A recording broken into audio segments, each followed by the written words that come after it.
Welcome back, NoDQ Galaxy, to a brand new edition of the NoDQ Review, number 227. And I am the moderator, as always, Virtue, being joined by this week's elite panel of NoDQ. Of course, Aaron Rift is here. Jeff Motormouth Meacham in the house. I just came up with that on the fly. And, of course, Big G, happy to be here, happy to be in attendance in an AEW Dynamite event with Jeff, Jarrett. Gentlemen, Saturday night here. Obviously, we're doing it this evening because what, Aaron? AEW Revolution is tomorrow. Is that the pay-per-view? Yes. Revolution? Yep. Surprised they got that right. Gentlemen, what's going on? Jeff Meacham, I'll start with you.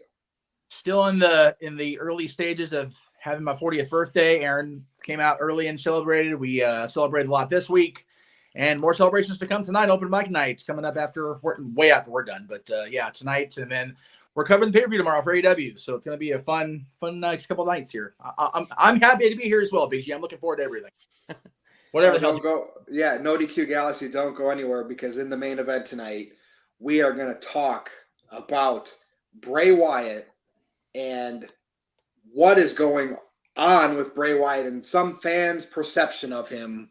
This is going to be a fun discussion. It might even turn into a great NoDQ debate. So stay tuned for that. That's going to be our main event.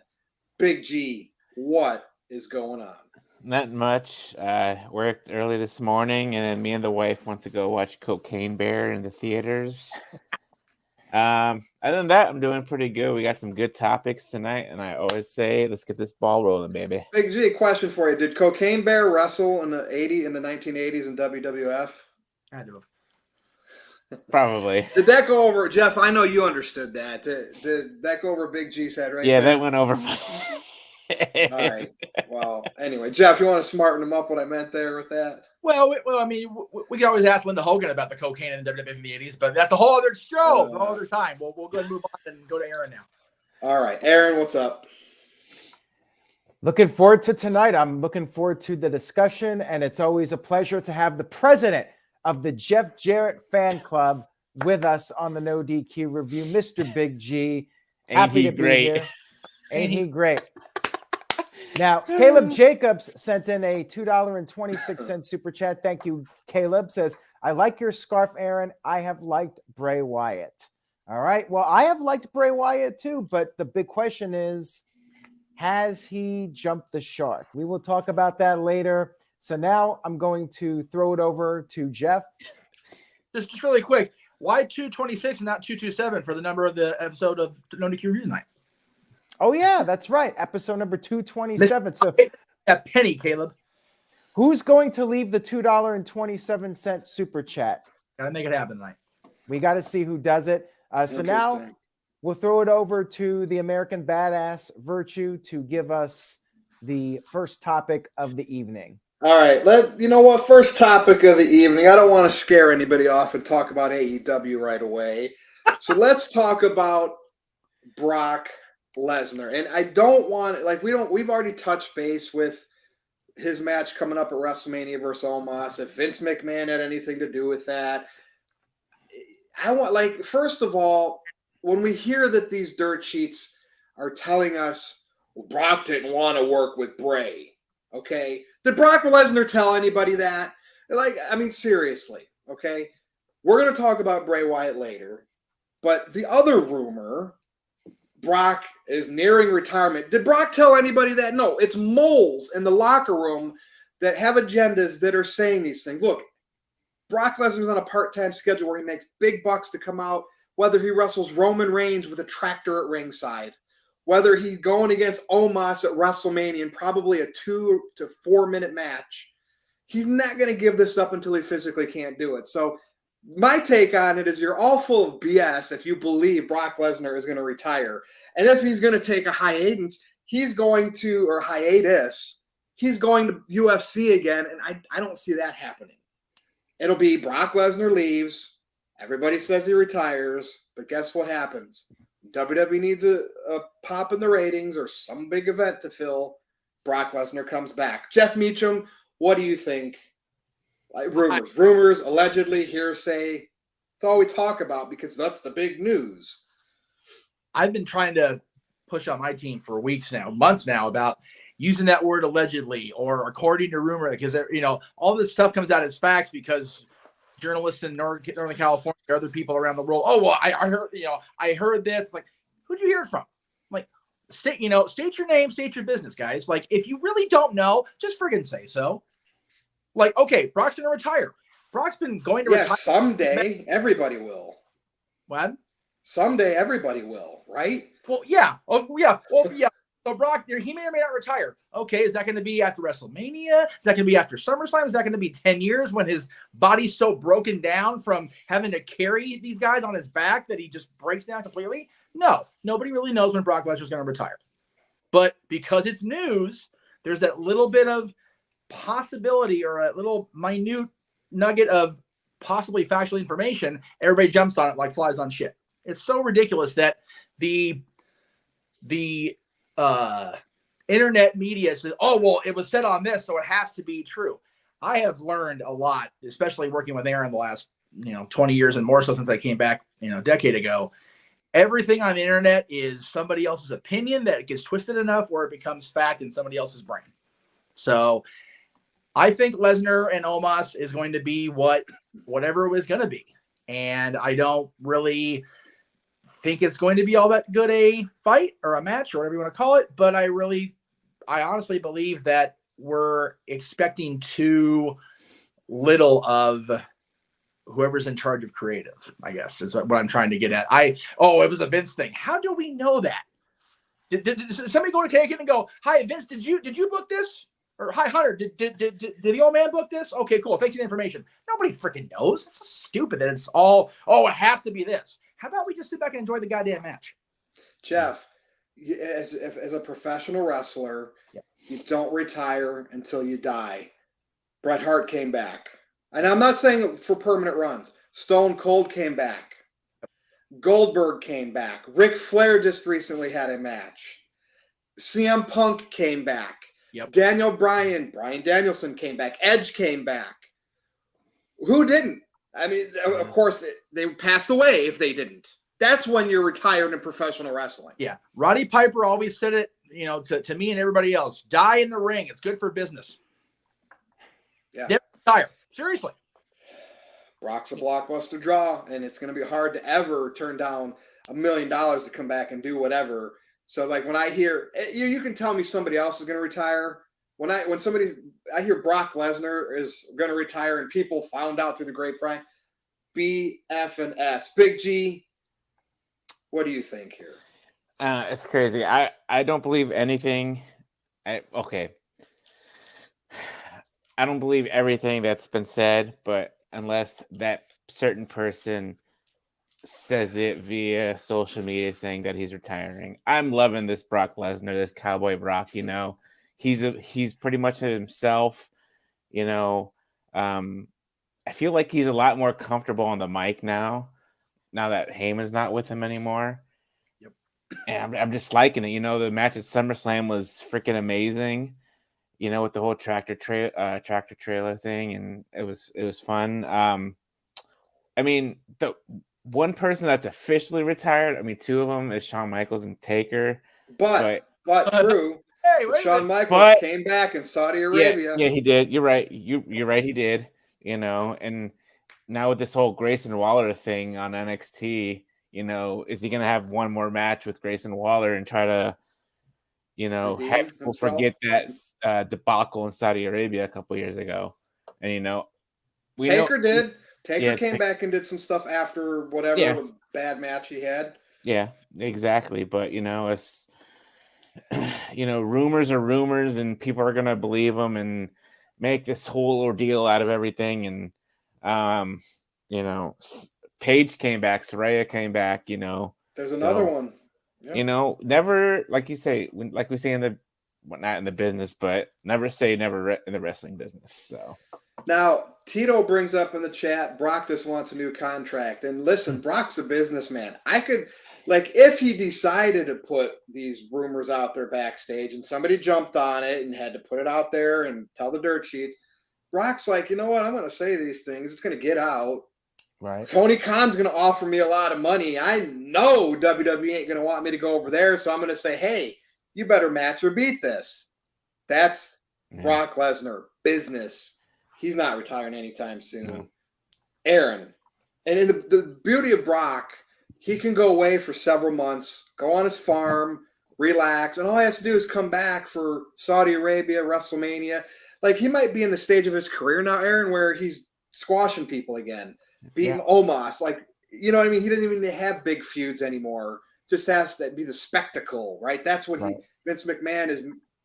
Basically, he's one of Vince McMahon's spectacles, who, by the way, it's funny that we talked about that last week. Vince McMahon back on the board, Brock and Omos out of nowhere.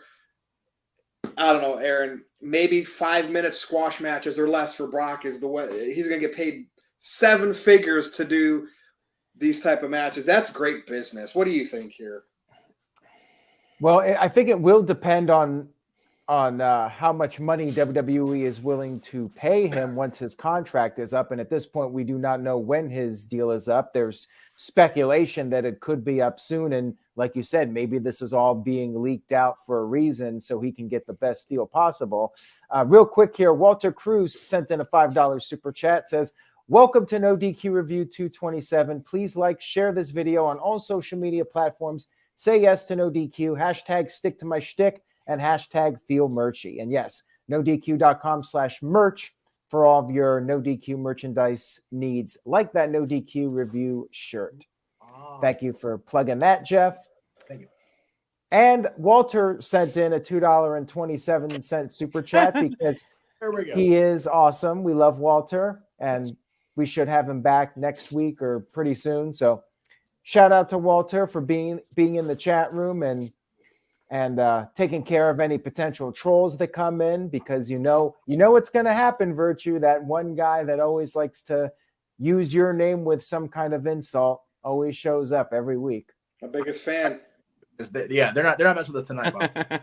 All right, so people are ready to take care of the trolls. Anyways, Brock Lesnar, my feeling is he will be around for several more years. Yes, he is pushing 50, but he already wrestles a light schedule, and as long as WWE is willing to pay him the big bucks, I think he'll stick around, do 3-4 matches a year, maybe do some Raws where he can come out there and just have fun. So yeah, I would be shocked if he actually did retire this year. That would really surprise me. My feeling is he might have 2 or 3 more years left in him, where he can be a special attraction. He is starting to run out of potential opponents. I feel like there's not a lot of options right now. Gunther is definitely one, and I hope we get that match before he does retire. That's definitely at the top of my list of matches I would like to see. And there's a few other guys, and perhaps if he becomes a big enough star, Braun Breaker versus Brock Lesnar would be a fun match. So yeah, there are a few possibilities. I could see him going another 2 or 3 years. But again, I think it's going to depend mostly on how much WWE is willing to pay the guy. Yeah. All right. There we go. Brock Lesnar, he ain't retiring anytime soon. Idiots who think so. Okay. Next topic. We got new women's tag team champions and title belts that just don't mean anything to me. They don't mean anything to most, but let's get the nostalgia pop. We have nothing else for Becky at WrestleMania. We're going to leave her out of the 2 major title pictures. The biggest women's star, 1A, 1B with Charlotte, and they put her with Lita, and they win the tag titles from Damage Control. And like Lita, right? She looked pretty good. The moonsault looks good, but with the younger females, she looks a little slow in the ring. Just maybe do the hot tag. But I'm not here to judge Lita's performance, at her age. It's good to see her there having fun. But Big G, you popped for this. I did. Yeah, I think it was just a nostalgia thing. Like, just like the thing is with like Lita, I don't think she was really ever the same after she broke her neck. And she was like just what she did back in the day. It's hard to come back and be that type of person because she was a high flyer like the Hardys. Yeah. Again, like I feel Becky has just been slight. Like it's one thing you put somebody like Becky with a legend, and you'll have something to do at WrestleMania. It's because of Becky only in a match like that. I didn't get The Rock because I wanted the bloodline. I don't care about The Rock if Roman and him weren't related. I'm just starting to feel a little underwhelmed here and there by some of these WrestleMania things, and Becky is one of them. Not her fault, but thoughts on her being a tag team champion with Lita? I mean, like I said, I popped for it because it was a nostalgia thing. You know, a bunch of us grew up watching Lita when she was younger and, you know, in her prime. And, you know, she probably came back because she, you know, I guess she wanted one final run in WWE as a champion. And so, her and Becky had that match last year for the Raw Women's title at Elimination Chamber. The one in Saudi, whatever it was. But anyways, you know, they might, like you said, the titles really don't mean anything. They really haven't meant anything pretty much since they got introduced, you know. I think the only time I really took the title seriously maybe is when Sasha and Naomi were champions, and we see where that went. And, you know, then Dakota and Io had them for a while. So I don't know. It's something for Becky to do at WrestleMania, I guess. You know, maybe she didn't want to be in the title picture for once, like the Raw or SmackDown Women's title. You know, I don't know. We don't know what these people think or what they want. We just watch the product and enjoy it. So, well, what are we going to have now? Like a multiple women tag title match at WrestleMania? Well, I mean either that. Ronda might be hurt, so maybe that changed plans. So, what the speculation is now that Trish came back, you know, we're probably getting Trish, Lita, and Becky versus Damage Control at WrestleMania. So, but what about Ronda and Shayna?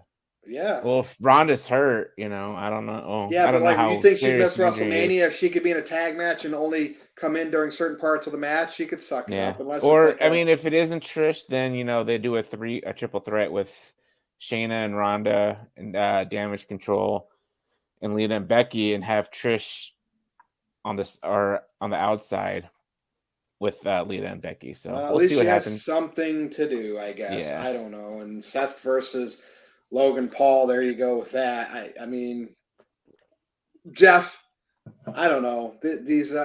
Look, we blame Naomi and Sasha for just like leaving their fans and walking out. That's one thing. But they walked out as women's tag champs. I mean, yeah, who cares about those, really? I mean, they brought those in, and none of the tag belts in WWE ever mean anything because they just don't. Triple H really hasn't made it feel like they mean anything here. So why am I supposed to care? You know, Lita's back, but is that supposed to make me care? For me, it's not about Naomi and Sasha walking out as tag champions. It's about walking out because they were happy with their creative, and they made a decision, and it's working out-ish for Mercedes right now. We still don't know what's going on with Naomi, and, you know, we're not going to know until she shows up on television. Period. And that's, you know, all the rumors in your window. That's what it is. Rumors in your window. It's bullshit. So we don't know. Like Walter said in the chat, don't believe anything that you see it on television. Flat out. As far as Becky and Lita being tag champions, look, I've always liked Lita and Trish both. I am a huge, always have been not quite about that on the air. I think if they have any really real value in the women's tag titles, and they have them being a 6-person match at WrestleMania, then their value of it is just that little. Now, Ronda's hurt, allegedly. Again, you know, they got the angle last night where she's in the sling, so she was at ringside in a tag match with Tegan and Natalia, right? Mm-hmm. Yeah. Sorry, everybody's kind of getting a little blurred at this point. But if you really want to showcase the women's tag division, have it be a tag team title match. Have the champions, even if it is Lita and Becky at this point. If Dakota Kai's knee is, in fact, ready to go, like it looked like on Monday, have them be in the match. If Ronda's not hurt well enough to – if Ronda's too hurt to do a full tilt match, have her be in the corner and tag in here and there. Have her and Shane triple threat. You know, I'm not a fan of triple threat matches.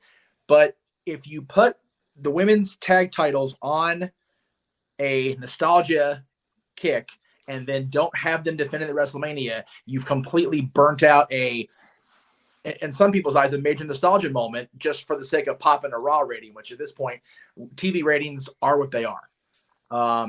And, even pay-per-view buy rates are what they are because they're on the network or on Peacock now. So it really depends on what the focus is on in Triple H's or whoever's doing creative's mind. Do they want to focus on the tag division a little bit, or do they want to get the big WrestleMania feel? I was going to say, you were talking about Seth and Logan. WrestleMania always seems to be, well, let's make sure everybody gets a spot on the WrestleMania card. It's like, there's a million different things Seth Rollins could do than instead of, facing Logan Paul. Granted, they signed Logan Paul to a full contract. They want him to be involved. Okay. There's a bunch of things they could do instead of bringing Lita and Trish back, but they already did. So if they're going to go forward with the 6-woman tag match, I'm fine with it. As a tag team, if you're a tag team fan or women's tag team fan, you're not going to like this because the tag titles are being considered underneath the main part of the story, which is Bayley's vendetta with Becky. There you go. You heard it from Jeff Meacham right there. Aaron, WrestleMania is 2 nights now. It's going to be that way forever. So they got to have matches to fill the cards for both nights. Yep. And that's exactly what this whole little angle match, whatever it's going to be, is going to be. I'm just surprised Becky's kind of been not devalued, but just, with her getting pushed so hard as the man, is like the main part of the women's division. She's just kind of secondary right now. And things could change, right? She could get right back in the mix with there being 2 women's title belts later in the year by SummerSlam. So maybe this is just biding the time. Just very shocked that Becky doesn't have a bigger role going forward. That's my main issue with this whole thing. Throwing her with Lita just for WrestleMania. It feels forced. The hair color's the same. Let's run with this. I don't know. What do you think, Aaron? Well, there's one comment on here. Sean Garner said Trish may turn heel. I don't think that's going to happen. That would really surprise me. Part of the nostalgia is her being a babyface. Like if she's a heel. Yeah. Plus, here's an idea. Like right now, we're still trying to figure out where is this all going? What is this all leading to for WrestleMania? And I feel like having Damage Control regain the titles would be a waste of time. Like, the only reason I could see Becky Lynch and Lita winning the titles is for them to be transitional champions so Ronda Rousey and Shayna Baszler can get the titles. So maybe we'll get that tag team match at WrestleMania. Maybe it'll be a triple threat with Damage Control added to the mix. And then what happens with Bayley? I'm hoping Bayley gets a WrestleMania match. Now, it kind of feels last minute, but Bayley versus Trish Stratus, I'd be down for that. And to me, that would make the most sense, doing 2 matches out of this. Bayley versus Trish Stratus, and then do maybe a triple threat. I know it's another multi-way women's match, and ideally they would not do the multi-team matches and just stick to 2 teams. That would be ideal in my opinion, but I know they're trying to get people on the card. And then, of course, there's the report that they're looking to make the nights shorter and have fewer matches, which, again, we don't know if that's true or not. Quantity. More rumor and innuendo. I mean, you're trying. I mean, I think it's for the best. I know people are saying, well, they might as well go back to 1 night. But, hey, I like what they're doing now. I would be fine with 2 nights, 3 hours each night for WrestleMania. As somebody that, even as a passenger, will be dealing with 405 traffic, yes, please. Get the hell out of there and get home for the second night. Yeah. I'm okay with that. I'm 100% okay with that. I like the idea of the shorter card, but I get it. They're trying to get people on the card. And I think it would suck if Bayley did not get on the card, since she was not on the card the last 2 years. Yeah. She got that segment with the Bella twins. By the way, Jeff, is there a TV playing in your room? No, just me. Okay, just checking, because I thought I heard what sounded like a television at some point. I heard that too, but it wasn't mine.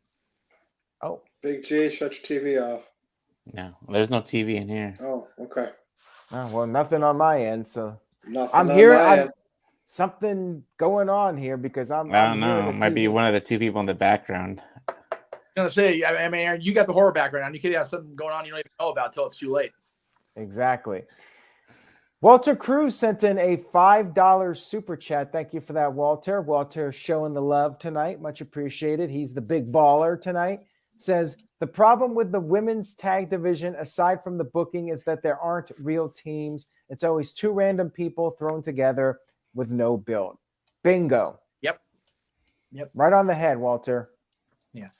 Ronda and Shayna would be a viable team if they teamed up more than, once or twice a year on freaking television. Yeah. And by the way, there was a comment in the chat room about having Shayna leave Ronda. I think that's a terrible idea. I think Shayna Baszler being with Ronda is keeping her on TV and, if anything, making her relevant. Yep. No what, Big G? No what? No. Keep Shayna with Ronda? Do you even know what you're saying? Keep Shayna and Ronda far away as possible. Oh, really? Oh, That's what I'm. Yeah. Far away from what? From each other? Yeah. Just well, no. You realize if it wasn't for Ronda, Shayna would probably not even be on TV. Yeah, but still, no. Interesting. And Ronda's Right. trying to elevate Shayna with this storyline with them as a tag team. Well, but so it's boosting Shayna's status and giving her more TV time, hence more money. She's trying to look out for her friend. TV time is great, Aaron, but Ronda being with Shayna is not benefiting either one of them long term. People are completely shitting on Ronda's run right now. They have not been impressed since she came back at the Rumble. What was it, two years ago now? Yeah, I think it was. Aaron, I've said this from the moment it happened. You and I were sitting there in that crowd when the crowd turned on Ronda. That was her hometown. It was at Staples Center. No, of course it's not Staples Center anymore, but whatever. Yes, it is. Yeah, fair enough. Yes, it is. And I looked right at you. I said, she is out of here by me. There's no way it's going to be viable. And WrestleMania happens. She loses the main event. And she's gone for over a year. Granted, she went off, had family, did the whole, reflection on herself thing. But since she's been back, her run has been less than by a long stretch. And Shayna being with her, while it does give her TV time, and as you said, being on TV, generates in theory more money for anybody. Prime real estate. And that's great, but when you're in a subpar division when you're in a subgroup of a subpar division on WWE television, your value is still going to seem less than. The women's tag division is looked so down upon now as it is. Ronda's looked down as it is. Shayna's not benefiting long term by being with Ronda, or even without Ronda. The time to split them up, though, G, would have been when Ronda was still having her damn, well, that's messed up. Would have been when Ronda was still white hot as a baby face, and Shayna had a jealousy factor to play off of. Now it's just kind of like breaking them up would be like trying to Trish heel. What would be the point long term? Why now? Well, Yeah, all I I can say is that WWE needs more tag teams. And Ronda and Shayna, they're best friends or very close friends. And that helps the tag division.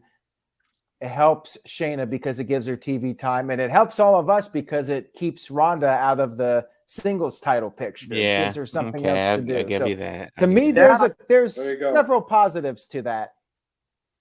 Yeah, Anyway. I'd rather keep them together than have them be apart at this point. All right. Keep Well, Ronda off the mic. we've talked. Well, yeah, I mean, talked that's a enough given. about The that. problem is neither of them. I mean, let's be can honest, really Big G. talk Let's very keep well. Shayna off the mic too. Yeah. Yeah. I mean, They need a it's- mouthpiece. Yeah. A Right, mouthpiece. what's his and the name? two of them What was being the guy like from female AEW? pit bulls. Who is that guy? Dan I'm thinking Lambert. Of, Jeff? Yes. Dan Oh, Lambert. man. Yes, Yeah. I actually, Missed I think that's opportunity. a great idea to bring in Dan Lambert to be their manager. I think that's an excellent idea. I think they should do it. Okay, gentlemen, we're going to move on here. Impromptu topic. This was not on the list, but I'm sure everybody can speak on this. So, Jeff, we saw finally for the first time Roman Reigns and Cody Rhodes interacted with each other on WWE TV coming into this WrestleMania's main event. Yep. And Roman Reigns, man, he's getting real comfortable in the ring, and I thought he overshined Cody here. Nothing wrong with what Cody said or did, but just Roman is very comfortable in this bloodline role, this mob boss role, and I figured we'll go through and give our quick takes on it. Excellent, And, I'm not as sold on Cody being Roman's opponent as a lot of people are, because my expectations were very different in Hollywood. But I've accepted that's what's going to happen. And so I see how Paul Heyman is probably influencing this Dusty Rhodes stuff. And I really like that it's getting personal. So, Jeff Meacham, thoughts? I loved it. I glad they opened the show with it and didn't prolong the, we're going to come out now is going to be like, no, they hit it right on the head as soon as the went out of the curtain, and it was over and done with, and it was great. That way you could go on to the rest of Roman and the Bloodlines Light, which was about Sami and about his match with Solo and the struggles with the Usos. I thought SmackDown was very well laid out last night. I enjoyed every bit of the 2 hours I watched it. Yeah, I like that they're making it more about they're trying to draw in more of the emotional and the gut feeling from the Cody fans, from the Rhodes fans. I've always loved Dusty and Dustin and Cody, so it's cool for me. Yes, the championship is at the forefront because Cody wants to win the title, because Dusty didn't, because Dustin didn't, but they're making it more about what is a very true statement in that, Dusty, when Cody came into WWE in 2007, it was very much not about Dusty looking out for Cody, because remember, developmental in 2007 was kind of a train wreck at that point. I mean, and he hadn't really been formulated right. SCW was doing great things, but it was very much a minor league developmental, still in that piece of crap warehouse they had. I think it was in Tampa at that point. So Cody was kind of brought in and just okay, do your thing, kid. And didn't really have Dusty overseeing him like he did the Shield, like he did all these people we've seen come up in the last decade or so. So the story is very much touching on real life struggles within Cody's head, within WWE, within, the bloodline. And again, people forget that the bloodline and Paul Heyman go so far back, even before Paul Heyman managed Rikishi and Sam, not Tonga Kid, but Samu. I forget Sam's real name. Sorry. Forgive me, guys. But, even before he became the Samoan SWAT team's manager, Paul Heyman, while he was hustling to be a photographer at the Garden, he was also hustling into a production meeting run by Dusty. So Paul has very much always been a Dusty Rhodes guy. Before the Paul Heyman guy term was a thing, Paul's always been a Dusty Rhodes guy. So it's very personal with Cody and Roman, because Roman is backed by Paul Heyman, and because Roman ties back to Paul Heyman's managerial clients, Rikishi and Sam. So I love the title, while still Roman's still the champion. Is he going to get to 1,000 days like Virtue's been talking about this whole year? It's very much like, yeah, the title's there, but it's more of Cody's redemption of coming back to the company and also getting to that spot that neither his father or his brother could get, champion or not. I think it was very compelling the way they laid it out last night, and hopefully the next 28 days will continue that path. I mean, it gives me, more fire to want Roman to retain from Cody, because set up those expectations for Cody to win it and make people wait longer. That's what I love about wrestling. I just love people like, if Cody doesn't win, we're going to riot. With all due respect to both guys, who in the hell in Los Angeles really gives a shit if Cody Rhodes becomes WWE champion in LA? Like, it's gonna be, no, it's not. It's not ECW where Rob's challenging for the title. It's not, Chicago where Punk's challenging. It's Los Angeles, and we riot whether our teams win or lose in LA, because we're a bunch of freaking idiots out here. So there's gonna be a riot, I'm sure, at some point in Inglewood anyway. But we're gonna riot if Cody loses. Sure, guys. Okay. No, they're not. Hey, I didn't remember hearing any Sammy chants during that promo on SmackDown. No. So exactly. And I watched it live. Big G, what's your thoughts on that? I mean, I enjoyed it from start to finish, I also loved Roman's impression of Dusty. He hit that spot on. To be fair, everybody that I've ever heard try Dusty Rhodes can do it. I've never heard somebody try Dusty Rhodes and fail. Jeff could do it because Jeff talked to Dusty Rhodes one time, and Jeff had to leave an interview with Dusty Rhodes early because he had to go. What did he do? What did he say, Jeff? American Dream, baby. Dusty said, I hope he had little kids, but I was actually going to tutoring job. Thank you very much. But yeah, Tutoring job. Yeah. But yeah, I enjoyed. Dusty's got that list that if shut up, Aaron. If you just get your voice up here just enough, you can do the twang, you can do the list. Everything's good with you doing Dusty Rhodes. Everybody, it's pretty easy. See, I rest my case. Yeah. All right, Big G. But, like I said, I enjoyed it from start to finish. I'm glad they shook hands afterwards and said, Cody said, let the best man win. No pull apart brawl or anything like that. Let the fans anticipate the match at WrestleMania, and both are top at the game right now. 1A, 1B with Roman and Cody, so it's gonna be one hell of a match at WrestleMania. There you go. Well said, Big G. Aaron, any thoughts here before we move on? Well, I just wanted to respond to Tito. Tito thought that Cody sounded robotic. I disagree on that. I thought he sounded very natural. I think, well, he is the brother of the Natural after all. But I thought Cody has always sounded natural. He never sounds like he's reading off a script, in my opinion. So very much disagree with Mr. Tito on that one. But, Virtue, I am torn on this one. I still am.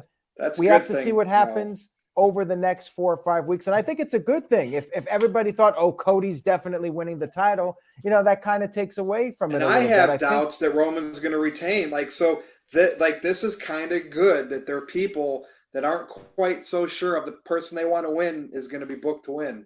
Right. And Sean Garner, the thing is, if Roman wins, he probably takes a couple months off. And I think he'll do that regardless. He'll take a little bit of time off, and Cody will have to get another opportunity, and that could lead to SummerSlam. They could definitely do that where Cody is chasing the title, and that continues until SummerSlam. Nothing would surprise me at this point. I was going to say, with Money in the Bank going to London, I say, and again, this is an early prediction. We're still 3 weeks from actually doing the predictions for real, but have Cody win that briefcase, get that pop in London, and then have him come in at SummerSlam. Call a shot, pull a Cena, pull a Rob, call a shot, and have it be SummerSlam in Detroit. Right. Say, I'm cashing in my title opportunity. I want one more shot on a very big stage, 50,000 people. And that's how you do it. And Virtue, we were talking about it the other week with the 1,000 days. Like, when are they ever going to have an opportunity again to do this? So I'm glad you mentioned that. What's a bigger story for WrestleMania? Roman beating Cody, people getting pissed that he's still the champion, right? But that 1,000 days is now almost a realization. Or Cody dethroning it, keeping Roman from that milestone, and launching the Cody Rhodes era right then and there. I feel like you're not going to have that 1,000-day opportunity for marketing come up anytime soon. Why not get Roman there? Make him that'll be his most legendary thing of his career, right? Cena tying Ric Flair, maybe beating it one day. Yep. Cody can still get his title, win it, and accomplish that dream as soon as it can still happen. So why throw away the 1,000 just to give it to Cody now? I will be so surprised. To me, if that happens, Aaron, it's because Roman wants to just take some infinite time off. Right. You know what I mean? That's the only way I see it happening. Yeah, If they have a 1,000-day opportunity for Roman, I guarantee if he gets there, because it'll be late May, it'll be before Money in the Bank, does get there, and he's champion at SummerSlam, you'll see at least half of those 50,000 people with a 1,000-day T-shirt on, including probably Aaron and whoever else goes with him. That could be like NWO type stuff, yes, exactly. A heel that people think is cool because they know it's never probably going to be done again. Like the Bruno stuff will never be done again. This is the closest it could be to that. Maybe. No. Well, Hogan had it. Well, how many days did Hogan have? Hogan? Oh, God. Not okay. I'll make it Jeff Meacham do math. Yeah. What are you doing here? Scott Steiner talking math, Jeff Meacham. Aaron, anything else you want to say on it as Jeff's figuring this out? Because we do have some other topics. Well, Jeff's doing the Meacham math here in his head, i.e. his computer. That is Steiner. So we'll give him a second here to figure it out. But yeah, at this point, I would not be surprised if Roman retains, which is why I'm not taking that bet with you, because I'm Okay. I'm almost leaning towards Roman to retain at this point. But we'll see what Like happens. it'll We be still like got kind 4 of weeks left. emotional though. Like if Cody gets that, like the fact that he did it on the big stage and Roman put him over, sacrificing that legendary 1,000 days, like that's going to be super emotional for many fans. If Roman retains, he's got his allegiance to him, and the people that really want to see Cody win, they're going to be affected because they're going to have to keep chasing. This probably could have been the only thing that could have happened for me without The Rock in Hollywood to do the bloodline thing, to where it's really like I'm more torn now, because with Rock, Reigns was most likely going to go over. Now we are given a main event that, to me, it's like 55-45, and it keeps going back and forth. And it's hard for me to say that Roman's going to retain, even though that's what I want to happen. That's a good main event for WrestleMania, when you finally have a good, true coin flip. Yeah, and I think anyway, we talked about this the other week, Virtue. If Roman does retain, he shouldn't take time off. He should stick around because he's coming so close to 1,000. He should be defending it. If anything, he should be defending it more, because there's that question: will he make it to 1,000? Maybe he'll come up just short. He might get beat right before it. So I'm hopeful if he does stick around that he'll at least have another defense or two before the 1,000 day hits. Now, Building Nexus sent in a $2 super chat. Here's an idea, and we'll probably talk about this more in the coming weeks. Roman Reigns versus Jey Uso, SummerSlam, some other event, title on the line, no title on the line. Like, it could go full circle. I mean, we'll see what happens. I could definitely see that as a possibility, depending on what happens over the next month or two. So Hogan's first reign was 1,474 days. Chat room, Walter said that. I missed that. I was doing my own thing. So I don't even see Roman obviously getting there. No, because even if he makes it to SummerSlam, he would be well under that. Well, yeah, but like then we're talking past WrestleMania next year too, and that's right. just okay.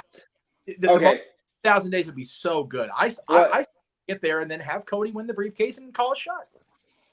So I had to throw Roman in there, right, leading into WrestleMania, and we're going to talk about him every week for the next month. But let's do some filler right now. And Kenny Omega, like, I hear these rumors. Back to the rumors, Jeff Meacham. Kenny Omega, will he leave AEW? Like, look, Cody did, and he was a founder. The thing is with Omega, like, there's no way him and the Young Bucks, to me, I can't see them ever in WWE. They will stick it out with AEW and their New Japan stuff until the end of time. I just can't see it. I cannot see it. Jeff, can you see Kenny Omega ever leaving AEW and going to WWE? I mean, anything is possible. We know that. But I'm pretty confident. If Tony Khan takes that EVP power away from them, different story, different conversation. But like that's not even anything. Like, they're EVPs. So no. What do you think? Well, I'm glad you brought this up, because I was actually going to mention it when I was talking earlier. We were talking about everybody that's come back from retirement. I was going to say I sat next to Aaron after I think I was at his place watching WrestleMania 2010 when Shawn retired, and I said he's going to be the one that stays retired. So lies, didn't happen. Will Kenny Omega ever leave AEW? Will Vince McMahon ever retire? Will Vince ever come back? Will Ric Flair ever really retire? Will Terry Funk ever really retire? There's so many things that is a finite statement. That's a little bit of a stretch to do by today, but I'll go ahead and that's a great NoDQ debate topic, I'm sure. City by the Bay normally agrees with me too, I think. So I'm that's a weird statement. But I think it all depends on that EVP title, like you said, Virtue. I think that if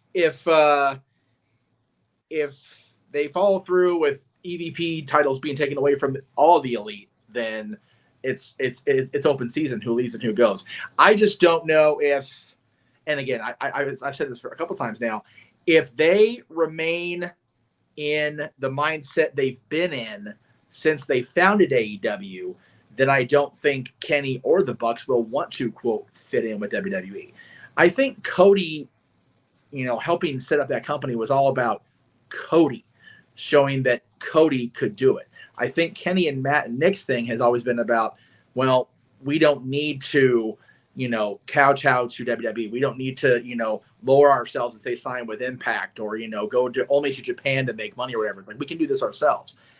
For the most part, they've done well. Granted, the thing in Chicago got them all a little bit of a slap on the wrist and a timeout for a while. But I personally don't think Kenny Omega is going to leave AEW right now. Me but like we've all said, all of us in the past, money is a major turning point for anybody. If the money's there, wrestling's all about two things: money and creative. If your creative that's laid out to you by whoever's doing creative intrigues you enough and the money's there, they'll walk. Now, back to City by the Bay saying Kenny Omega was number 2. I mean, you can't say that with, like he said, Roman was the biggest wrestling star in the world. Brock Lesnar is still top 2. And even though people will not admit that, and you can throw Cena in there, but he's really full-fledged Hollywood. Brock is still kind of doing multiple matches a year. So who would be number 3? It's still CM Punk. I know he took 7 years off and he's out hurt right now, but he made a difference in numbers. Kenny Omega has not proven that. Those are my top 3 pro wrestlers in the world right now until further notice, and the numbers don't lie. But if you like Kenny Omega, good for you. Nothing wrong with that. Like, I used to like him in New Japan. Big G, thoughts? I mean, Jeff nailed it pretty much. I had listened to an interview with Kenny Omega. He was in WWE in 2006 with their developmental Deep South Wrestling for a while, and he said that wasn't his cup of tea. He wasn't ready for WWE, and then he did his thing in New Japan, and now he's in AEW, and then maybe one day down the road, there's the possibility of joining WWE, but he's enjoying his freedom of creativity, if you will, in AEW, and if he went to WWE, there'd be a little bit of, not a struggle, but, he wouldn't have full control over what he would want to do with his character and stuff like that. And they might change his name to something else in WWE and he wouldn't like that. But it's all about the money too, if WWE threw the right amount of money at him and, his contract is coming up, why the heck not? You got big matches in WWE with Kenny Omega. You could have Kenny Omega versus Roman Reigns down the line. You could revisit Kenny versus Cody down the line. So there's, like you said, it's all rumors, and we are just speculating about everything. So yeah, and that's the thing. After those top 3 guys, I said, like Kenny Omega, I think he knows his place. Once you start getting into the Kenny Omegas, the Cody Rhodes, the Daniel Bryans, the Seth Rollins, AJ Styles, those are like your next top group of people. And I can't say any of them are big draws. They're just really, really good great professional wrestlers. And that's that. And that's the era we're in, where fans look at them as their top wrestling stars. But I think Kenny Omega knows his place in AEW. Is that he's not going to be any EVP or anything like that in WWE, right? No. Yeah. Big G? Well, Big G was going to say something. I was going to ask Jeff something. Why do you think the Young Bucks haven't left to go to WWE yet? Well, same reason as Kenny. Well, no, I think with Matt and Nick, it's more of a personal thing. WWE would not give them a second look after they had that stupid parody thing with DX or whatever. They wouldn't give them legitimate opportunity. So that's why when Impact gave him a chance, and with Impact, and then that was what it was. That's why I think that's why they bought into PWG and became part of the ownership thing of that, because they wanted to do something where they could have more control of their own destiny. Same with AEW. They have control over their destiny in AEW. Yeah. Tony's the money guy. Tony's the ultimate, decider, if you will, but they have more of a say, as does Kenny. So that's why I don't think that they've even really entertained the thought. And again, we don't know if Kenny's really entertaining the thought. It's just, it's all about, the rumor and speculation and BS. Virtue, let me ask you, with the guys you mentioned, Kenny and Seth and the Bucks and everybody, would you say that some of the guys that are in WWE? Well, I didn't put the Bucks in that group. Okay, fair enough. Because they're a tag team, yeah. Well, no, right, but even still, do you think the guys that aren't in WWE that try to overly sports entertain rather than focus on the wrestling, it seems like they're trying too hard to sports entertain. Whereas people like Jericho have done that for so many years, it's just seamless for him to just pull it off. Yeah, Jericho's right there in that bubble. Like he's real close to that CM Punk. He's like maybe number 4. Yeah. Jericho still gets it. I know a lot of people don't like a lot of the stuff he's done in AEW. For whatever reason, this is what he thinks he needs to do towards the end of his career. But yeah, I mean, some people do I think some of the professional wrestlers overdo the wrestling, just like you said, some of the sports entertainers overdo that. We need to blend again. Yeah. We need Jericho. But younger, fresher Jericho, when we were excited about his career and what he was going to do. And again, this is going to sound like making a niche argument or Virtue, but the fact that the Jericho Cruise in January of next year is under 50 cabins to go, that speaks of the way that Chris Jericho can appeal to wrestling fans, to music fans, to everybody.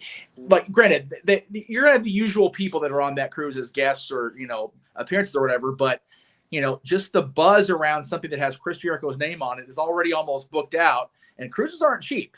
We've all been on cruises. They're not exactly, inexpensive endeavors. So the fact that many people are going to be, they're already booked in, and, I'm not going next year because I can't afford that shit. So I think that speaks to Chris Jericho. Virtue, I think you've said it before, mainstream appeal. Even people that don't watch WWE every single week now know who Roman Reigns is. Yeah. And as Roman and the Brock Lesnar's and the CM Punks fade away, this is Tito's concern. That group of wrestlers are what's coming up towards the top, and they only appeal to that fan base that already exists. All right, Aaron, we got to move on to the main event. Any thoughts here?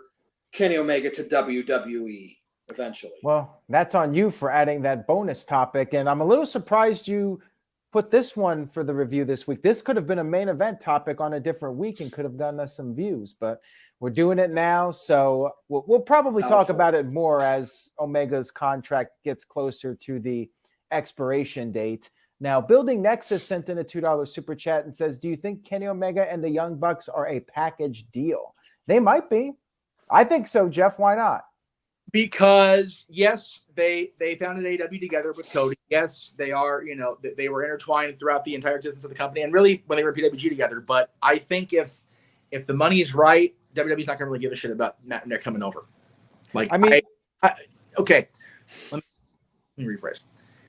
I think the thing is you can't really package them as the elite because the WWE audience will appreciate it for a little bit. Then it's like they're doing the same AEW shit they've done for 3 years. Like, do something different. Like Gallows and Anderson and AJ Styles. That's exactly what I was saying. But that's all the more reason why I think it might be a package deal, because AJ Styles came in pretty much at the same time as Gallows and Anderson, and they were paired together on TV. And how well did Luke and Carl do after that? And how are they now? They had a 4-year run in WWE, and they did get released, but they were rehired.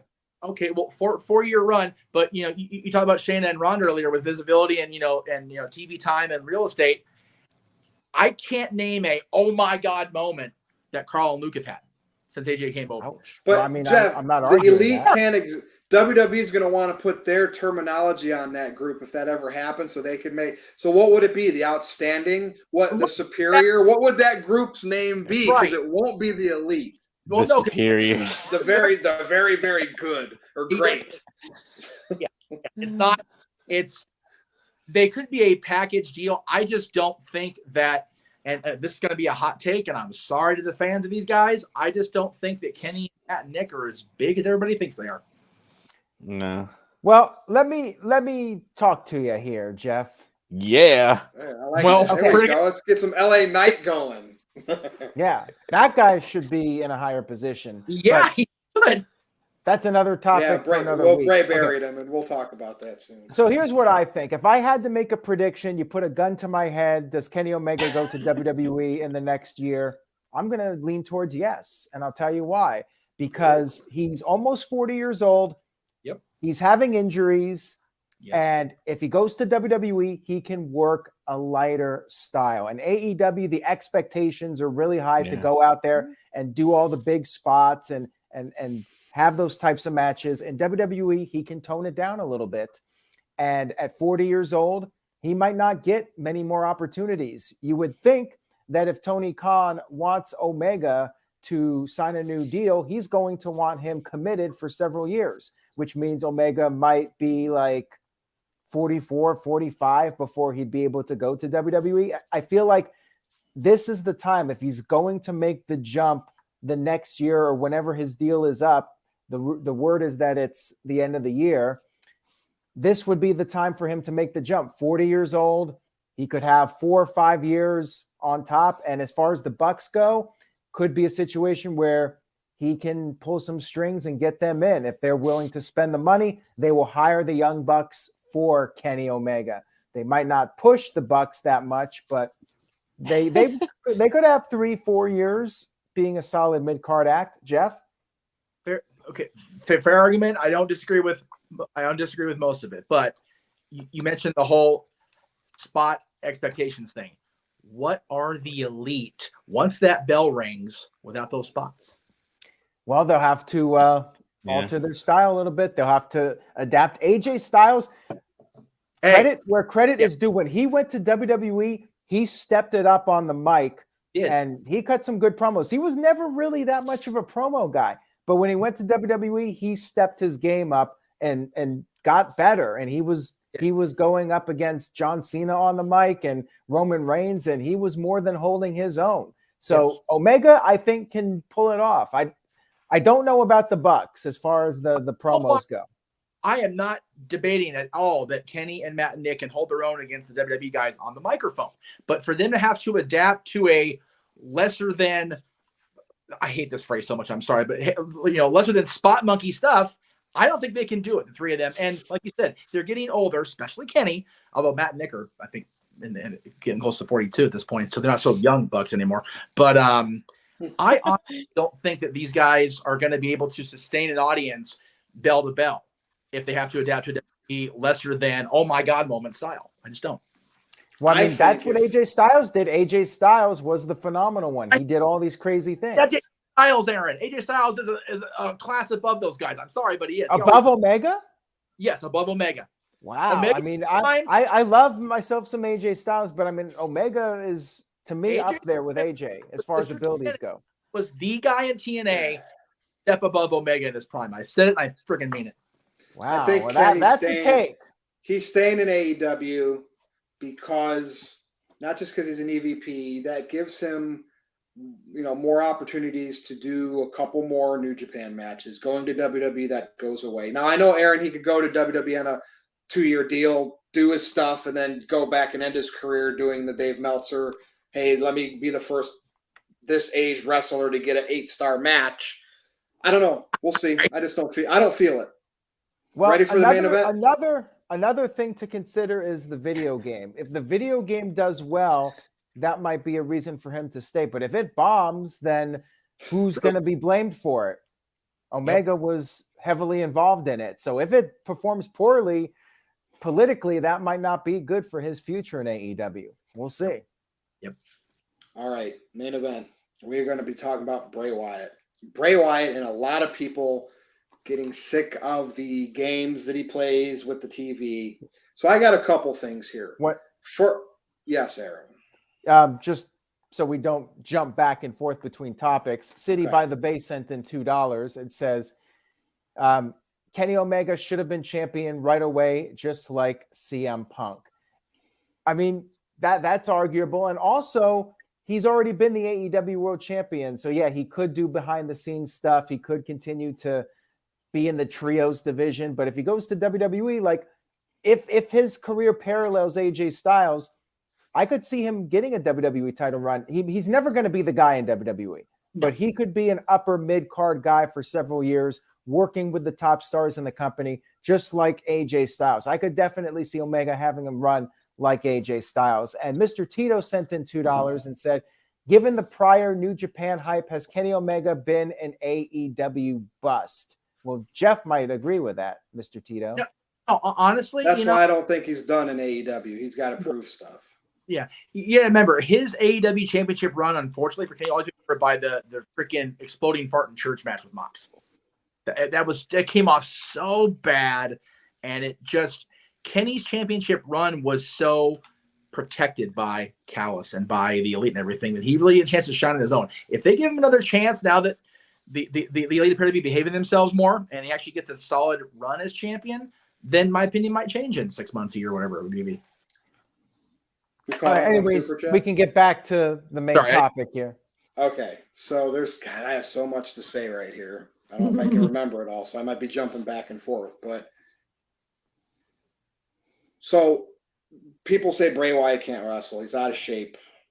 They had the whole hype of him coming back created a buzz in wrestling. Okay, enough to where WWE was able to get a sponsor for a crappy gimmick match for Royal Rumble that he was in. We heard that these are possible things that are going to happen where WWE can get sponsors for certain things at the event, whether it's a match or whatever. I'm interested to see if his match with Lashley is going to get – if Bray Wyatt keeps bringing in the money, he's not – look, the crowd that does not like this stuff, right, the hocus pocus, the you can't wrestle, they're watching no matter what. It's the diehard wrestling fans who want to see sweaty men wrestle and lock it up for 20 or 30 minutes. What I'm looking at when I see this Bray Wyatt thing, and you hear the rumors like Lesnar didn't want to work with him. Yeah, sure, whatever. First of all, Lesnar's working with Omos, but he doesn't want to work with Bray Wyatt. I mean, Lesnar had the Money in the Bank briefcase on his shoulder as a boombox, and he was dancing around the ring. You don't tell me he didn't want to work with Bray and have fun with a storyline. Look, here's the problem with Bray Wyatt. He is this type of character that is trying to stretch things out to make people wonder what's going to happen. And the vocal minority of wrestling fans who hate that and just want to see you lock up and have a match are the ones bitching and complaining. Now, sometimes things do get dragged out. We can say that for a lot of things. Besides the bloodline, which has not been dragged out, can any of you on the panel right now tell me what's been a good, compelling storyline angle, non-wrestling, besides the bloodline and all of wrestling? Mysterio and Dominic. Really, though? I mean, has it been? I'm loving it. Okay, it's a little humorous with the Dominic jail. You take that jail bit out of it, it sucks. It's boring. Everybody hated I love Dominic daring Ray to hit him. Everybody hated Dominic until he was making joke about being a prison thug. Not me. So you one of what? Yeah, I don't hear anybody say that like Dominic at all until the whole prison thing came out. And look, Tito's going to argue. The fact is, Bray Wyatt, he does something for WWE that a lot of people don't, and he makes people bitch and complain, yet still talk about it. I want to know the quarter hours. AEW breaks, all the AEW fanboys and the people that like these people and hate these people, they go and dig the ratings up and do quarter hours to show like their people are doing good. What's Bray Wyatt's, right? Nobody tells us that because nobody wants to look it up because they're afraid casual fans are watching this stuff, right? There's been an influx, even though numbers aren't what they used to be. SmackDown and Raw has had an influx since Triple H has taken over, and Bray Wyatt's back. Part of this, he appeals to casual fans, not wrestling fans, and that's why you're getting all of this stuff, because you guys are going to watch it no matter what. You hate Bray Wyatt, you're going to watch to hate him. But there are people that are flipping the channel and are like, who's this guy, Uncle Howdy, and what that Bobby Lashley, the Muscle Man death? They'll stop and watch it and be like, what the hell is this? And laugh about it. I see casual wrestling fans. They scoff at sweaty men wrestling each other, but they love when this weird shit happens on TV. So as bad as it is, and I want to even see Bray wrestle, I'm okay with it. And look, good for him and Bobby Lashley. I hope they prove some people wrong. I want the lights on. I don't want the lights off. But the fact is, that didn't matter how bad that match was. That match made WWE some extra money from a sponsor that would have never sponsored a wrestling match otherwise. Mountain Dew. They would have just put their Mountain Dew logo in the corner of the screen. Who wants to speak first on this? Because I'm sure I got more to say. Give it to me. That I Give it haven't to thought me. of yet. Oh my God, Go. give it to me. Give him what he wants. Okay. So for all the people in the chat room that's saying Bray Wyatt can't wrestle, go back to 2014, 2015 Bray Wyatt and prove me wrong. He was, I think it was in an interview that he said that he's not going to revert back to the Wyatt family and the Fiend and stuff like that because that's stuff he's done. He's moving forward. He wants to move on with the character, just like the Undertaker did, just like so many other people did. And yes, some of the stuff that he's done recently and before he left was kind of hokey, but tell me one person that hadn't had a bad run in WWE.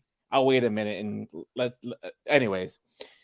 But, everybody was excited for Bray Wyatt to come back. The pop he got at Extreme Rules in Philly was cool. And, we're getting introduced to Uncle Howdy, and I guess there's going to be an Uncle Harper down the road. But, I like this kind of, it's not really horror. It's like, and yes, WWE could do a better job at doing it. But, it's Roman Reigns, and I guess there's some other, not Roman Reigns, oh my God, Bray Wyatt and some other guy that's been helping Bray Wyatt, But, Bray Wyatt, Bray Wyatt can talk on the mic, Is he the best? No, but he can talk on the mic. He can hold his own. He's proven that time and time again. It drives me bonkers to see all these comments that Bray can't wrestle, Bray can't do this, Bray can't do that. It's not all Bray's fault, Creative is giving him stuff and he's going with it. Does Bray Wyatt have some control with his creative? Possibly, yes. But I don't know. It just blows my mind. We don't step in the ring with these people, so we don't know how we just see what they throw out to us on television. And like I said, it may be good, it may be bad. And he's had some hokey shit with the red lights and the WrestleMania match and the House of Horrors match and stuff like that. But when I see the Firefly Funhouse, I crack up because I find it funny. And that comedy is not everybody's cup of tea, but it's my cup of tea. Psychological stuff is my cup of tea. It might not be other people's cup of tea, but you know what? When it's to good, each their own. When it's bad, no. But it's bad to wrestling marks who want sweaty men wrestling. Yeah. Not That's me. who it's bad to. I want an interesting character, and I thought that Bray Wyatt's character was interesting when he first came back, but now they're just reverting to what he was doing before, and I think that's the problem. They're not reverting. They're intertwining some of it. Intertwining it. It's they might be dragging it out longer than people expected to because people don't have a longer attention span like they used to. And, people are just getting pissed off with that. But, we have to wait and see the end game and see how it works out. And like I said, Virtue said, they're intertwining stuff. I hope you're and right. It's not I like hope you guys are he's right. not in there stealing titles, and taking titles and stuff away. He's taking in there up valuable real estate time, though. From who? I want to see sweaty men and upcoming wrestlers wrestle 20-minute matches and do flips like AEW, right? Again, what storyline other than the bloodline is compelling enough to at least you don't know what's going to happen? Dominic, you're the only one that said Dominic, right? And you would have never have said Dominic if you didn't do the whole I spent time in the Edge slammer. and Finn Balor, I think has Not been a really. great storyline. That's been very I've been loving it. You have. I think but you got the goggles of a wrestling mark, Aaron. I run a wrestling site, and I must. Gee, where did I hear that? AEW wrestling fans, and unless it's the Mega Powers Collide or the Bloodline, I can't put it over. But here's the thing: people, WWE. Look, if Bray gets another sponsored match at WrestleMania, I'm gonna love it. I hope they do that. All right, Big G. They're probably gonna turn off the lights just like they did for the other ones. Well, yeah, they could, but which is actually a good thing. I'm thinking at this point. Let me answer because I need a match of wrestling skills. I can't go watch WrestleMania 1, Aaron. you'll turn it off because there's no modern day wrestling in it. I just watched WrestleMania 1 last night, right? And I was like, man, wrestling is really slid off because I know, because Jeff, Tito you know what I'm Santana talking versus about? the masked executioner. That's great quality right there. Better than this shit now where people I mean, are I'm breaking their not necks wearing and the nostalgia glasses like you. That WrestleMania was pretty awful. Nostalgia glasses, Aaron. You have King Kong Mark Bundy had a glasses on 30-second because match that they I said was see 9 you. seconds. The only matches you put over are the matches where, like the what's the Lucha guys in AEW versus what was that trios championship best of 7? Aaron's putting all those matches over because they're killing each other in those matches. So the day somebody dies in a ring, I want to see all these fans that put that shit over versus Bray Wyatt protecting himself, not having to do that stuff. That's what makes me Bray Wyatt's get a pop the out new of this. Kevin Nash, not doing anything and getting paid for it. Oh my So God. Jeff, Wow. I'm gonna pass over to you now. You've been waiting to speak for a while. Oh, goody. I get to have the baton after that mess. Thank you. Okay.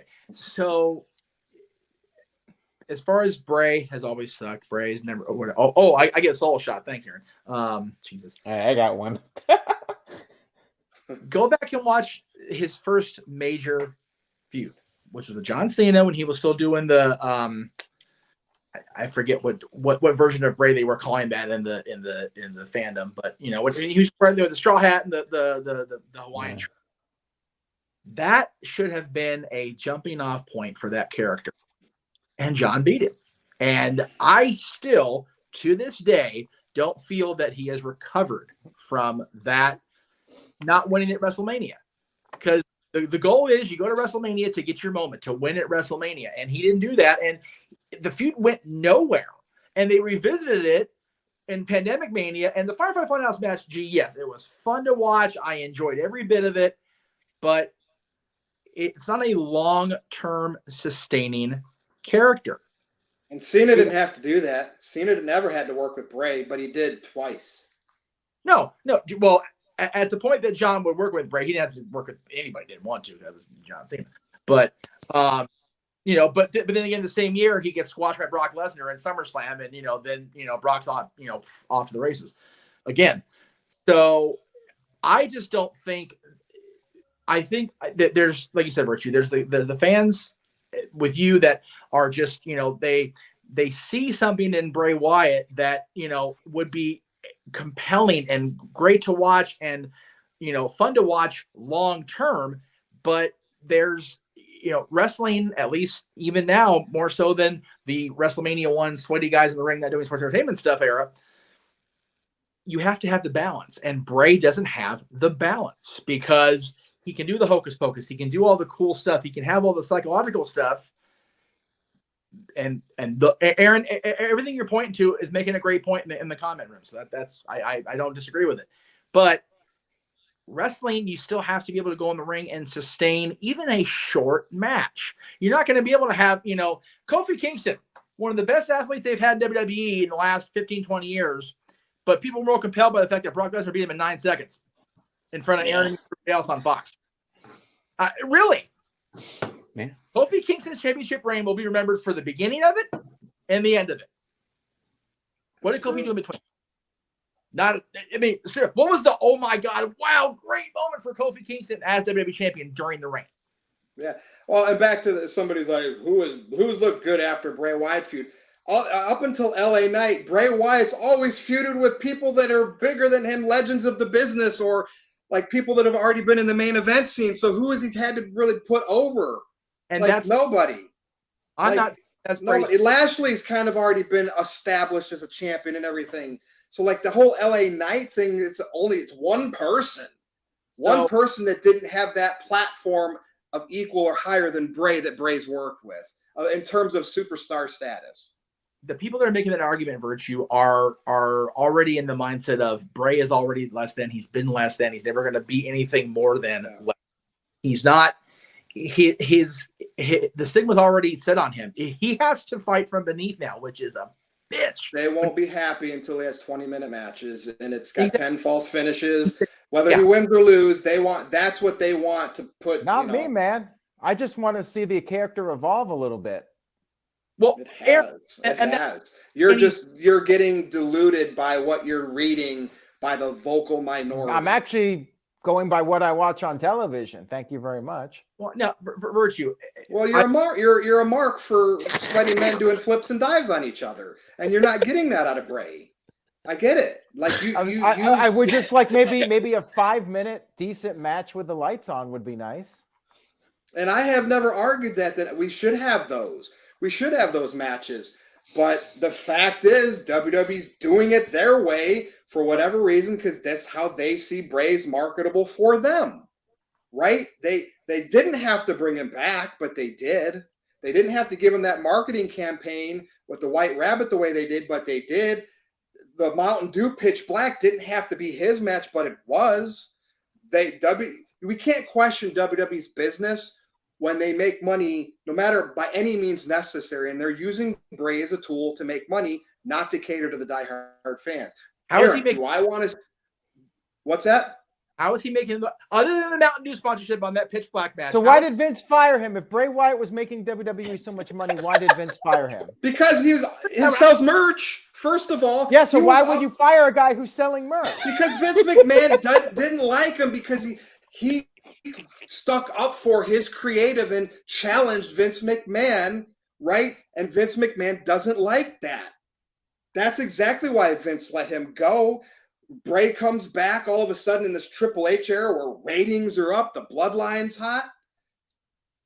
And they're doing the same stuff they were doing before with Bray, the Muscle Man dance, and Uncle Howdy is getting on beat top up of all by the Bobby new Lashley. stuff with Uncle Howdy. He's a clown now.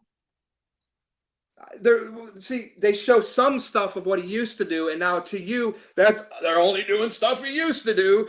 Meanwhile, you have these people under these hoods.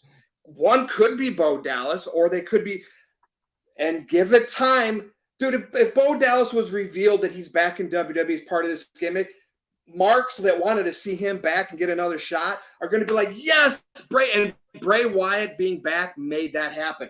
Some of these could be NXT stars that are ready to be elevated. If this is a cast of characters, somebody's obviously playing Uncle Howdy. There could be somebody that comes up that gets an opportunity because of Bray. Isn't that what wrestling fans want? Is for the unknown guys to get opportunities? If Bray wasn't back, there would be nobody playing Uncle Howdy right now. And who knows where that'll lead to. So, Aaron, right? I hope it goes somewhere good. Here's the thing. Go ahead and say, oh, Retribution's better than this Bray Wyatt stuff. That's go ahead and say it. No, I would not even go that far. Okay. No. Jeff, anything else to say? I mean, I want to give the floor to Aaron here. By both people, so it's okay. But because we're going to NoDQ after dark, so I don't want to go too far. Yeah. The bottom line is this: people, especially the NoDQ fandom and mine, are all about, the Attitude Era was the greatest era. And it's like the Attitude Era worked because everybody took the sports entertainment overly gimmicky side of their personalities and were made to dumb it down and be more reality driven. So I'm sure somewhere in his life, Wyndham Rotunda has some sort of draw or appeal to shows that are on Sci-Fi Channel or horror movies or whatever. Just too much is what I think the hardcore, I want 15, 20 minutes of sweaty men doing sweaty things in the ring guys are about. There's no balance with it.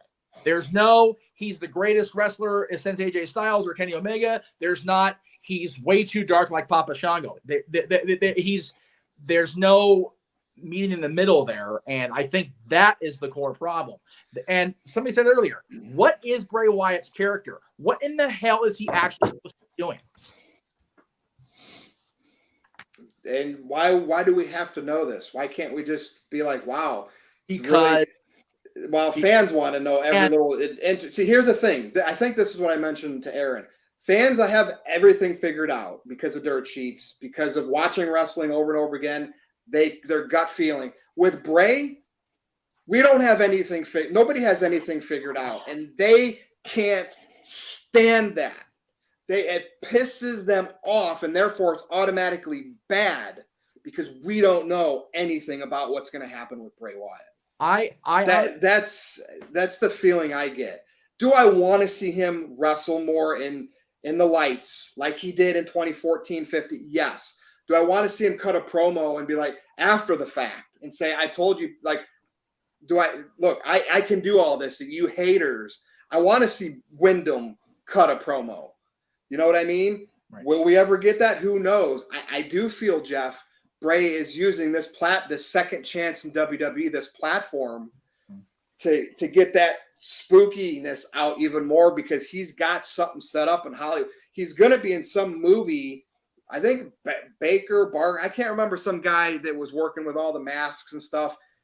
There's something that was filmed in 2021 or 2022. I don't know if it's going to be like a Netflix thing straight to Redbox, but he could be using this return to WWE to position himself as a B-type Hollywood star for horror movies or whatever. Possibly, and if that's what he's doing, great. Yeah, great. Instead of WWE using people, I'd like to see somebody use the WWE to get something outside of them. Great, right? People don't like that because they don't know. They don't know what's going on with them. I honestly, I was more compelled when Bray first came back, and it sounded like that first maybe week or two promo, it was Wyndham going out there and talking. I was more compelled by that hocus pocus spooky bullshit. Honestly, I was. And we could get more of that. Maybe they're just pumping the brakes for whatever reason. Hey, maybe they're like, we just got to get through WrestleMania, and then now we can really escalate things. Roman might be gone after that. Let's just bide some time. And that's the thing.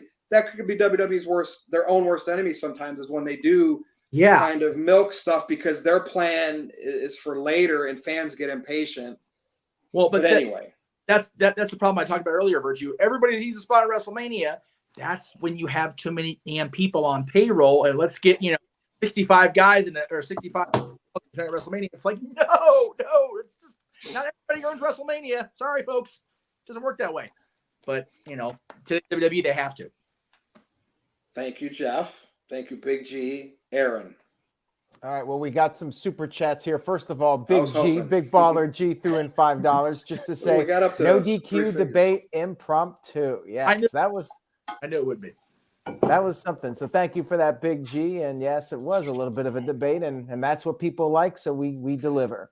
Hey, and Michael, just to show that I'm not rude, like I call Aaron the mark. I'm a mark for Bray, and I'm showing it right now. I'm a mark for the spooky stuff. And I'm apparently a mark for big sweaty men. Yes.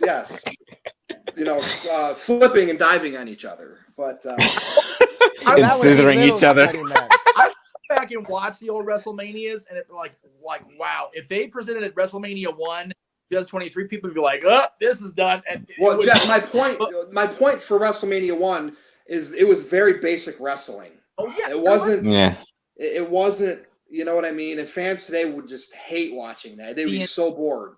The was so basic because they had no idea what the hell they wanted to do. Vince. Oh yeah. Okay, this is going to be the event that either makes or breaks.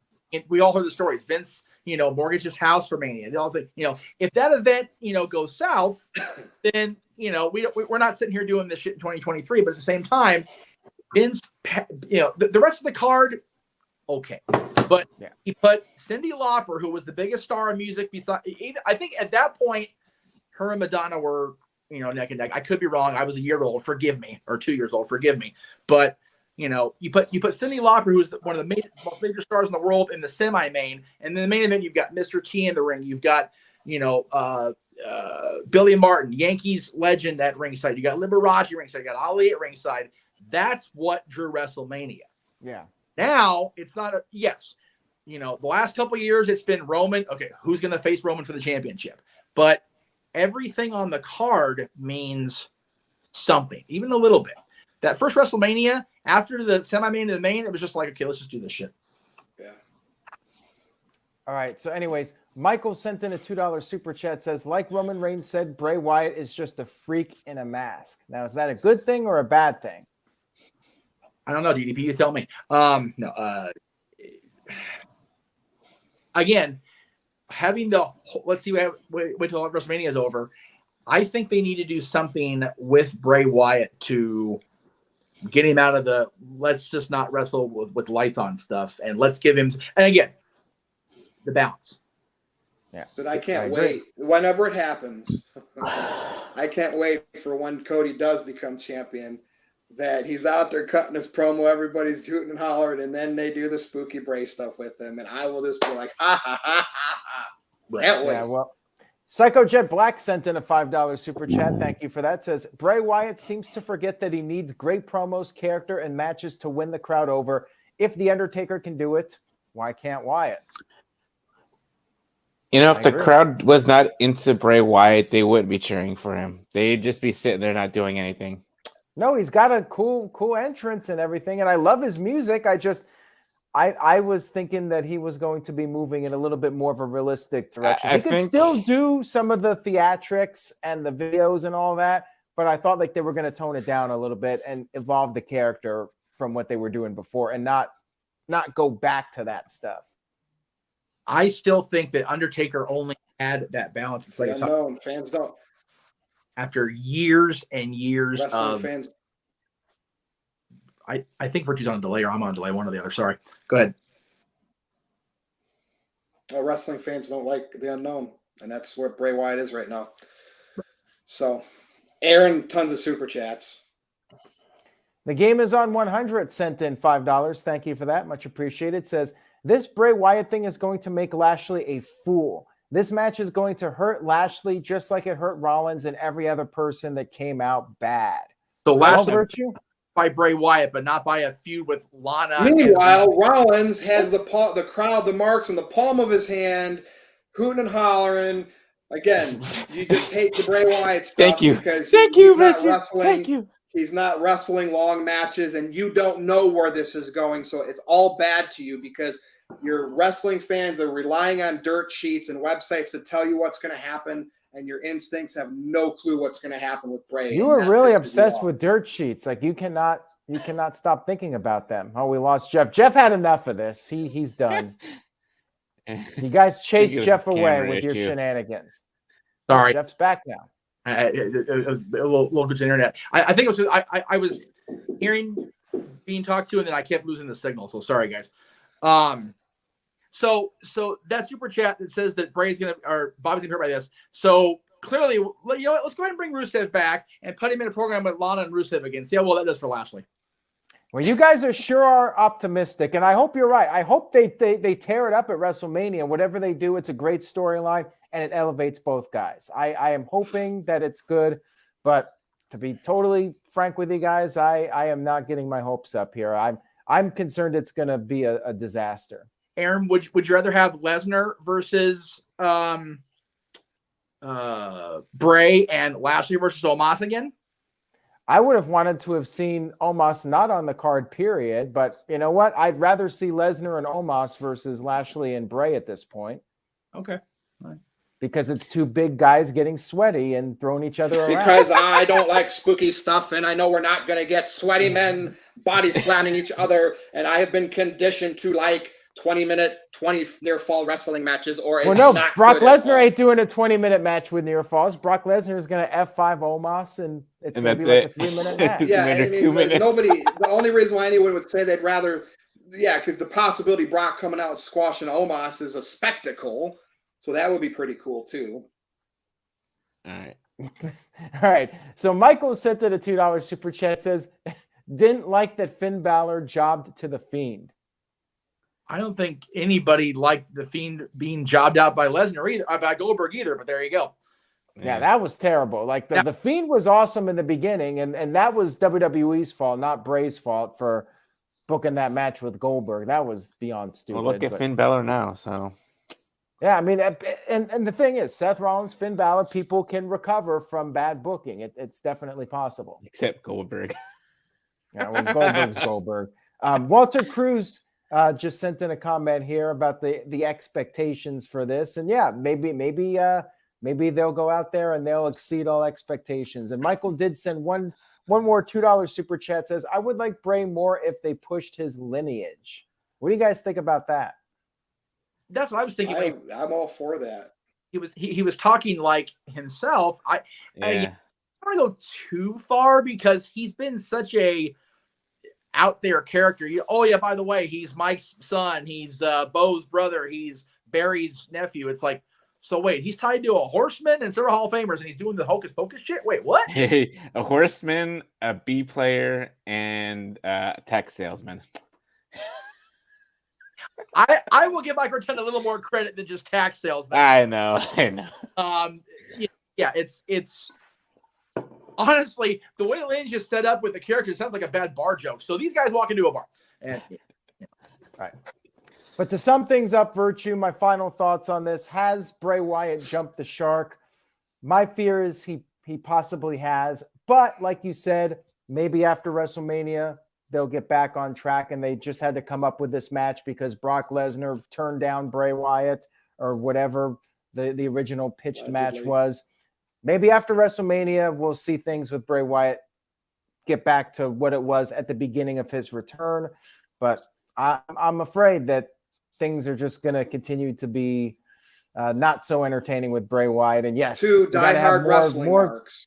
Yes. You're speaking for that bubble right there. You have no clue what casual fans want to see, and if it's good to them. I agree with Tito. I mean, Tito and I are on and off, but Tito said it earlier that casuals don't like all the goofy stuff, and I think maybe it's the hardcore fans that. Prove it. Prove it, Tito. Again, somebody go and get the quarter hours of every Bray Wyatt segment, and you show me where people are tuning off. You can't do it. Nobody can do it. You have no clue. And WWE continues to thread Bray Wyatt throughout their shows. There's a reason for that. The problem with Aaron making a statement like is because none of us in here and none of us watching this show are casual fans. So we don't know how they. Sorry. Virtue is just appealing to the Vince Russo Disco Inferno bubble of fans that don't like the guys that are athletic and can do things that 99% of human beings can't do. Which is and you guys will be the ones sitting there after somebody breaks their neck in the ring and dies. How guilty will you feel that entertained you? Well, up to anything that can point? happen to anybody at any time. Any form of athleticism comes with a risk. But yes, you could just throw in a bunch of clown makeup and, call that art and say that that's captivating television. Which it is. Anyways, Building Nexus sent in a $2 super chat, says, sharing the show with the Bloodline can't be easy. That's true too. Yeah, it is. I'm sure it's not, but if the creative is there and the talent can back up the creative given to them, anything is possible. Granted, you gotta remember, the Bloodline has been the dominant storyline on SmackDown for almost 3 years. It's so dominant, it's crossed over to Raw now. When we're not supposed to be crossed over, they're separate shows. Bullshit. They're not even remotely close to separate shows at this point. So, yeah, it's got to be a bitch to be anything but the number one storyline when the storyline is as strong as the Bloodline. All right. Well, we'll see what happens with Bray Wyatt. I am in the camp of hoping that him and Bobby Lashley have a really entertaining storyline, and at WrestleMania, it exceeds expectations. And then after WrestleMania, Bray Wyatt continues to do great stuff. We'll see. I'm in the camp of whatever they do at WrestleMania with Bray. There's a whole bunch of pyro, so I don't get set on fire in my cheap ass seat where I can't see anything. And you're right. Even if it's bad, you know what? People are still going to watch, and we're just going to move on. Yep. That's we caught up, Aaron. The moral of the story here. Yep, we're good. All right, we'll go around and do our plugs. Jeff, you're probably the longest winded on this, so I'll start with you. Actually, I'm going to be really simple. I've got one thing to plug for tonight, and that's at 11 o'clock Eastern.